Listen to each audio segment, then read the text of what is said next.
Акыркы эске турган нерсе, урматтаган вакыт өтүп баратат. Бир жерде окуп калдым эле. Саламаттыкты сактоо министри тамеки тартуу адам баласына зыян деп эскертип берип тажады. Эми өлүп кет дептир да. Ошондой эле урматтаган устаздарыбыз, аалымдарыбыз уурулук кылуу зыян деп айта берип тажады. Бүгүн айтыш боюнча уурулар ушунчалык көбөйүптүр. Маршкадан, базардан уурдагандар аны мурда эле билет элек. Азыр мечиттен уурдагандар көбөйүптүр да. Мечиттен уурдагандар көбөйүптүр урматтаган.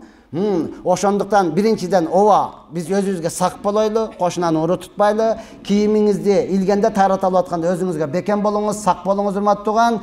Эми мурда ууру кармаса, Алла хидayet берсин, коюп жиберчи дейт элек. Жок, бүттү эми, коюп жибермей жок.